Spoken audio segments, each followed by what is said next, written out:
Jace Denman for Flag Family Media. I'm here with MSUM Dragon head coach Steve Laqua. Coach, another weekend at home and another big victory. And it was a special one for Senior Day. What does it mean to get a victory on Senior Day? More so for the community, the seniors, et cetera, as opposed to just wins and losses. What is that day about, really? Well, I think it's something that's become a great tradition here, that the parents kind of do an end-of-season banquet.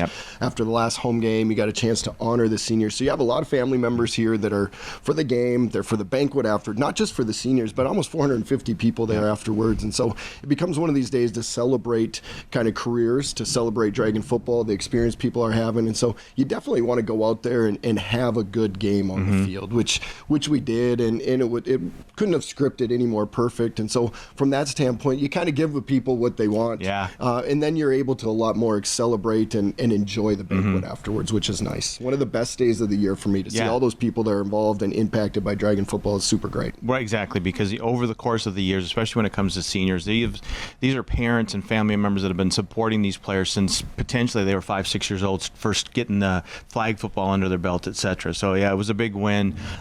When you looked at the stats, and James and I, quite honestly, were pretty floored by it, but when you look at it, you outgained the passing game in the run game with 305 yards. It's been a decade since you guys had over 300 yards rushing. So was that something that you guys saw in film, or was it just execution? Because I thought Owen and Tyson were running the ball great. The offensive line did a fantastic job.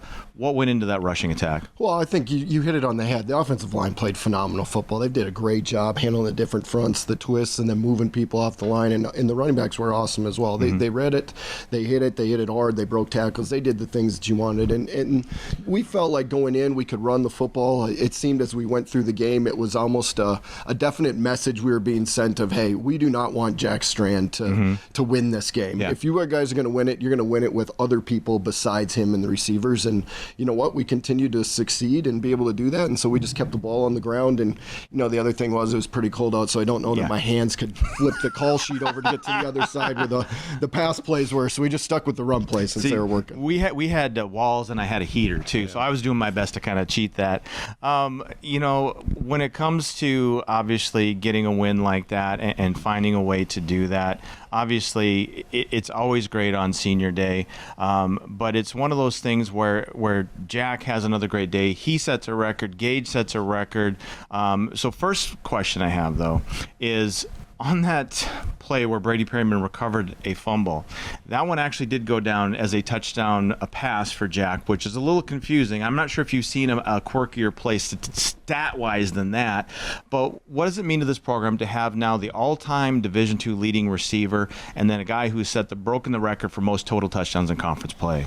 Well, I think it's just, you know, it causes you to step back and to look and say, we have watched something really special here over the last 4 years unfold weekly in front of our eyes. The connection they've had, the touchdowns that Jack has been able to throw, the level of play these guys have had has just been phenomenal. And so you do have to step back. You have to look.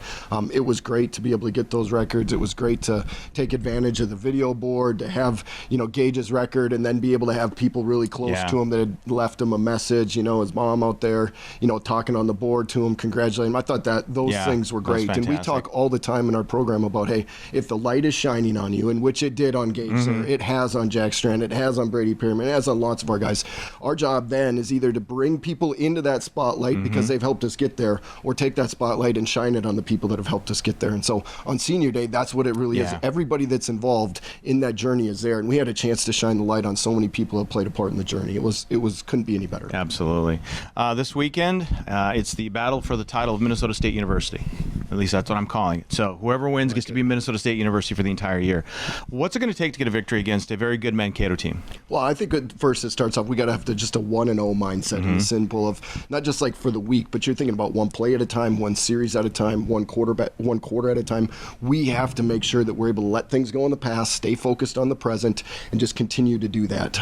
We play in it. They've got to play it like it's a playoff game, right? And so we're in an atmosphere like that in the last game of the season. That's what you want to be a part of. We've got got to make sure that we do what we do. I'll tell the team it's Fox 40 type game, and Fox 40 is a whistle, right? It's the whistle I have around my neck. Well, my parents every year for my birthday for the last 15 or so years get me a Fox 40 whistle. Like, this is what they do. This is what I expect. But that's how we got to play. Right. Fox 40 mentality. Do what we do. Don't stray from that. And as long as we do that, we're going to be okay. And worry about yourself as opposed to what those guys are doing on the other side of the ball. Absolutely. All right. Obviously, best of luck this weekend. But today, I did want to give you a special honorary Dragonheart Award because a couple things. 2 years ago, we got to go to that parents' banquet, and it was a fantastic experience, especially to hear you talk about the seniors. Last year, I was unable to make it, which looking at this last weekend, I really missed not being able to be there for it. But I was really struck by your kind words to each and every one of those seniors, what you took from their messages that you could apply to the team. And I just thought it's another opportunity for me to say thank you as a broadcaster and a fan of this organization. To put things in perspective a lot of times. I mean, sometimes we get away from that. I just know that I'm thankful to be around this program, this university, ever since my health scare. And I just thought it was appropriate to give you that just for the simple fact that your words obviously moved me, myself as well this weekend, and the love and the compassion and the concern, you might say, that you have for each and every one of your players here is just amazing. So I just wanted to give you that. Congratulations for that. Well, thank you. I appreciate it. We're just trying to mold men to be the best they can be, not just on the field but off the field, and we're privileged to get a chance to be around such high quality people, and high quality kids come from high quality families and parents, and so we're just blessed to be in the situation we're in. Oh, great. Well, Coach, James and I will be there for all the action this week, and best of luck, and we look forward to another great game. Thank you. All right, this is Jace Denman alongside MSUM head coach Steve Laqua. We'll talk to you soon.